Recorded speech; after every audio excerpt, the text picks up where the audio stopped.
사랑은 수많은 모습을 하고 나타난다. 슬픔과 환희, 고통과 즐거움, 천국과 지옥의 경험을 동시에 할 수 있는 것이 바로 사랑이다.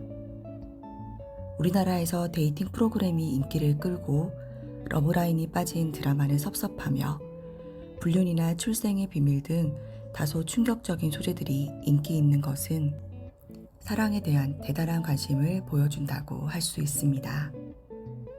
쇼펜하우어에게 남녀의 사랑은 기본적으로 정신적인 사랑이 아니라 육체적인 관계를 염두에 두고 있습니다. 그러나 쇼펜하우어는 이렇게도 말을 했습니다. 생식은 삶을 유지하고 시간에 무한한 삶을 보증하는 원리다. 성욕은 이 세상에서 내가 영원히 사라져 버릴 것이라는 죽음에 대한 불안을 극복하는 방법이라고 말을 했습니다. 죽음이 없다면 남녀 간의 사랑도 없을지 모른다고요.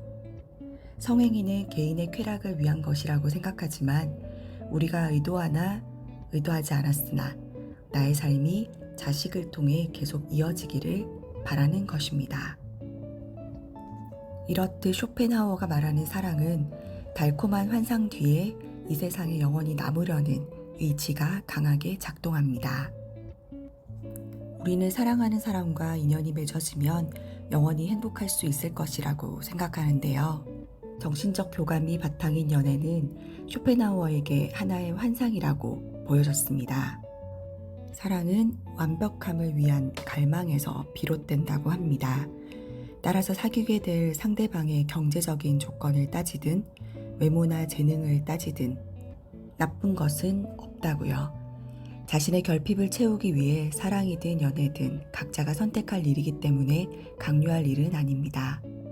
가끔 조건이 완벽한 사람이 결혼하지 않는 경우도 있지만 인간은 언젠가 혼자 죽을 수밖에 없는 운명입니다.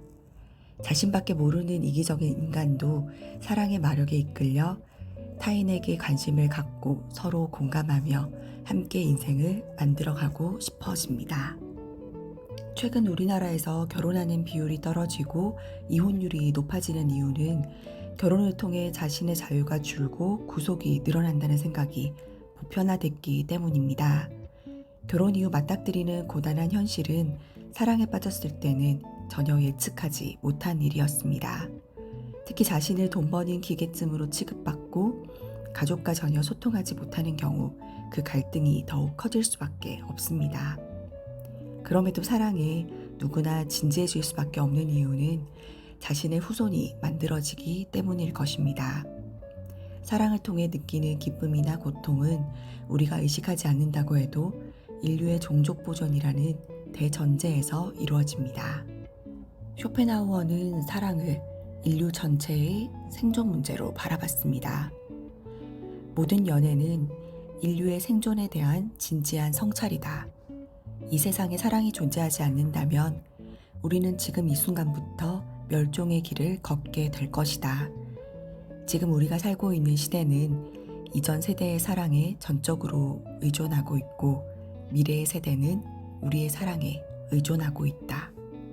쇼펜하우어의 사랑, 연애, 결혼에는 온통 생식 이야기만 나와 거부감을 갖는 경우가 많습니다. 그렇지만 실제로 자연이 인간을 속이는 방법은 고차원적입니다. 쇼펜하우어는 이를 성애의 형이상학으로 이름을 붙였습니다. 만약 처음부터 자연이 인간에게 종족 본존만을 강조했다면 누구나 거부감을 가졌을 겁니다. 자연은 인간을 속이기 위해 10대부터 20대까지 최고의 매력을 줬습니다. 좋은 피부, 건강한 모발, 밝은 목소리 등으로 이성에게 호감을 갖게 만드는 겁니다. 누구에게나 하나쯤 매력은 있고 본인만 모르고 남은 아는 그런 매력입니다. 아무것도 없다면 젊음이 매력이기 때문입니다. 40대가 되면 나의 청춘 자체가 아름다웠다는 것을 뒤늦게 알게 됩니다. 자연은 인간이 사랑을 할 때 이것저것 따지기를 바라지 않습니다. 젊고 예쁘고 멋있는 사람과 정열적인 사랑을 하길 바랍니다. 비록 결혼을 하면 그런 환상에서 완전히 벗어나 현실을 마주하게 되지만 그렇다 하더라도 자연은 인간이 눈먼 사랑을 하길 원하는데 인간은 너무 따지려고 든다는 겁니다. 외모에 속아서 결혼한 사람은 배우자가 외모가 달라지거나 늙으면 실망을 하고, 돈을 보고 결혼한 사람은 재산이 없어지면 실망하기 때문입니다. 서로 견딜 수 있는 적당한 간격을 발견했다. 그것은 바로 정중함과 예의다. 쇼펜하우어는 단 한 명의 친구도 없이 혼자 지냈다고 합니다. 가족도 없었고 조국도 없었습니다. 오직 애완견인 아트만이 곁에 있었습니다. 쇼펜하우어는 아트만과 산책하는 일이 일상이었는데요.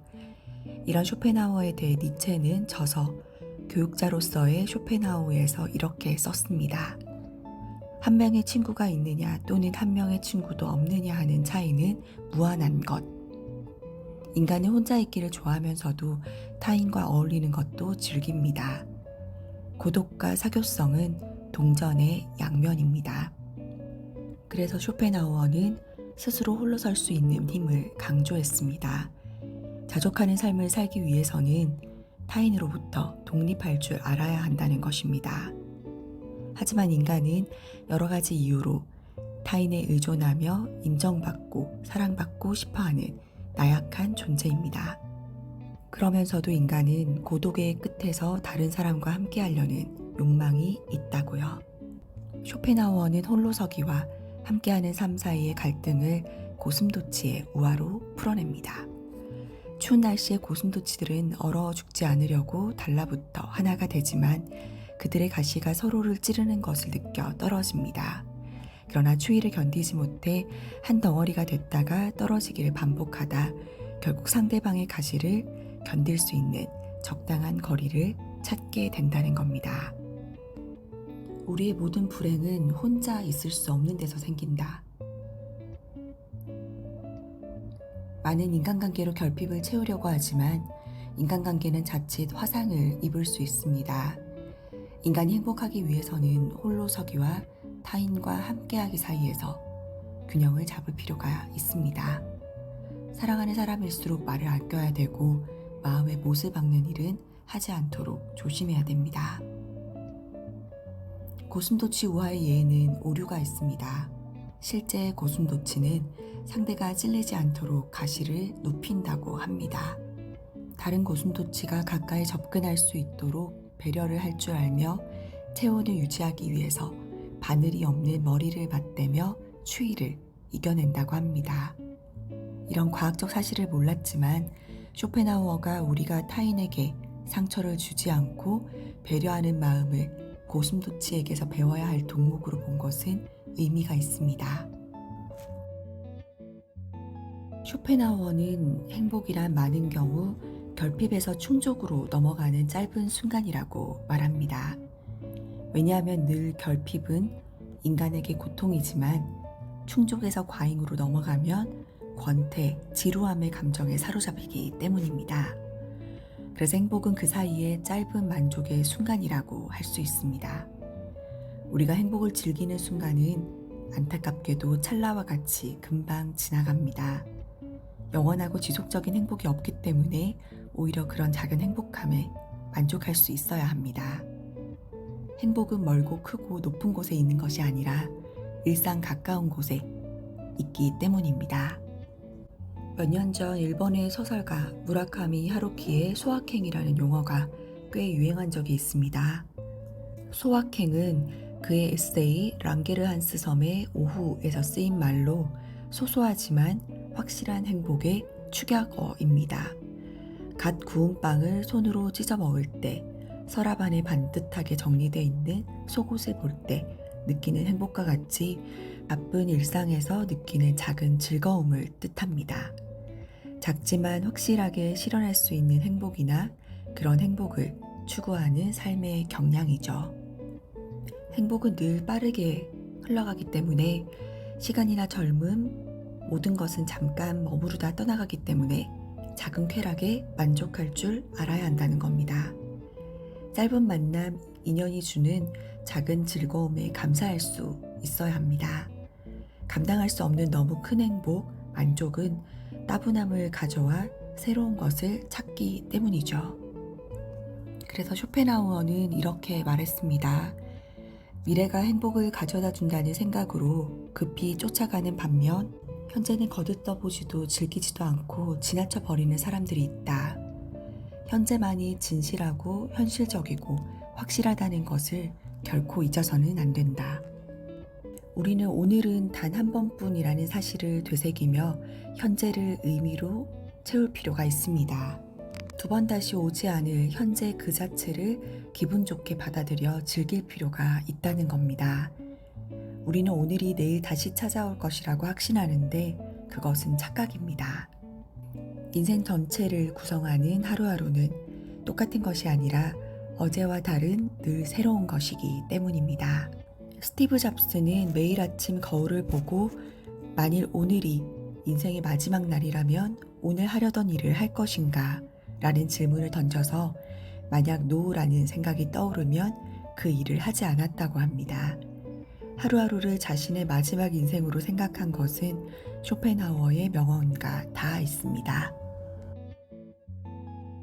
죽음을 앞둔 시한부 환자들에게 가장 후회되는 일 또는 다시 태어나면 가장 하고 싶은 것을 꼽으라고 하면 그들은 한결같이 내가 원하는 삶을 살고 싶다고 말한다고 합니다. 다른 사람이 아닌 내가 원하는 삶을 살았더라면 하는 후회가 죽음을 앞둔 말기암 환자들의 첫 번째 소망이라고 브로니 웨어가 책에서 말하고 있습니다. 누군가가 행복한지 보려면 얼마나 자산을 가졌는지가 아니라 어떠한 고통을 잘 견뎠는지를 봐야 한다고 합니다. 노년에 가장 후회되는 일, 가장 고통스러운 일은 과거에 내가 원했던 것을 남의 눈치를 보느라 제대로 하지 못한 것이라는 조사 결과가 있습니다. 그 이유는 나중에 자신이 어떤 사람인지 알게 되기 때문입니다. 그래서 쇼펜하우어는 개성을 강조했고 이 개성이란 자신이 원하는 대로 살고 싶은 욕망을 긍정하는 뜻입니다. 그래서 마음부터는 개성이 뚜렷한 삶을 살아야 하고 남의 기대와 욕망에 맞춰 살아서는 안 된다고 이야기했습니다.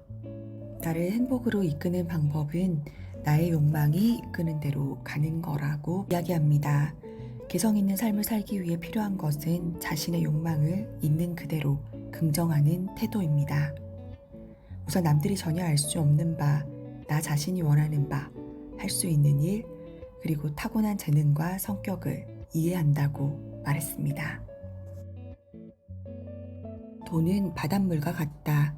마시면 마실수록 목이 마르다.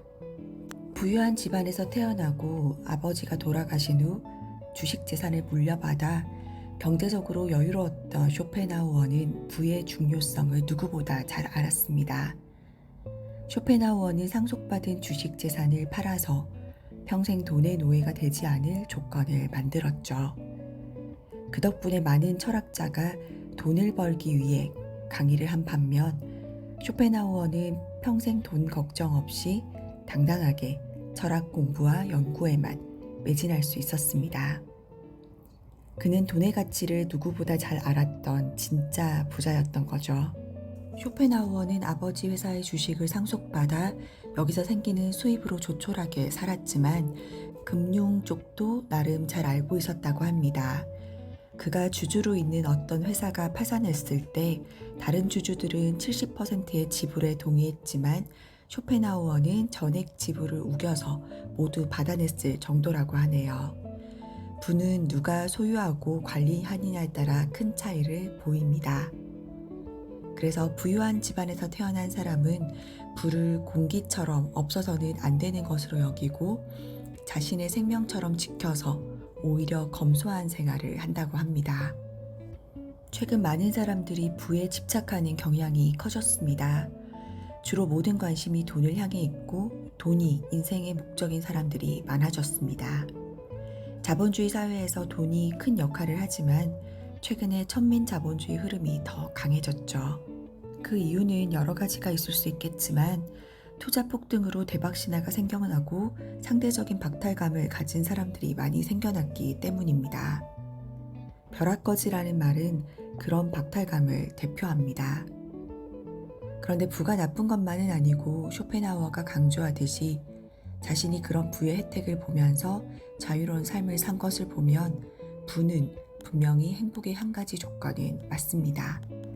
그러나 진짜 부자와 가짜 부자의 차이는 분명합니다.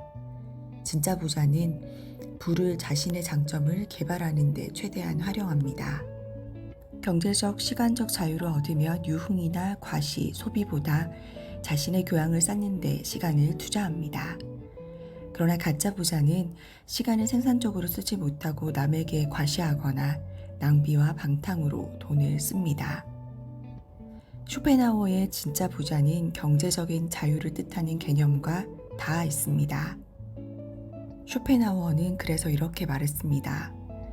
무지한 자가 부자가 되면 그 무지가 품격을 떨어뜨린다. 쇼펜하우어는 염세주의자로 알려져서 온통 검은색으로 칠해진 우울한 삶을 산 것 같지만 실제로는 인생의 다양한 즐거움을 알고 다채로운 삶을 누렸습니다. 경제적으로 충분한 여유가 있어서 일하지 않아도 됐기 때문에 인생을 멀리서 통찰할 수 있는 안목도 가지고 있었죠. 그 당시 뜬구름 잡는 추상적인 이야기로 돈을 벌던 강단 철학자를 비판한 늘 현실의 고통과 기쁨에 밝았던 철학자였습니다. 쇼펜하우어는 행복을 바라보는 시각도 중요했지만 그보다 고통을 바라보는 관점을 더 갖추는 것을 중요하게 생각했습니다. 교양 있게 나이가 들기 위해서는 무엇보다 독서와 사색 그리고 자신에 대한 끊임없는 통찰이 필요하다고 말했습니다. 아무 생각 없이 인생을 경험한다고 저절로 깨달음을 얻지는 못하기 때문이죠. 자신이 보고 느낀 것이 그 삶의 전부입니다.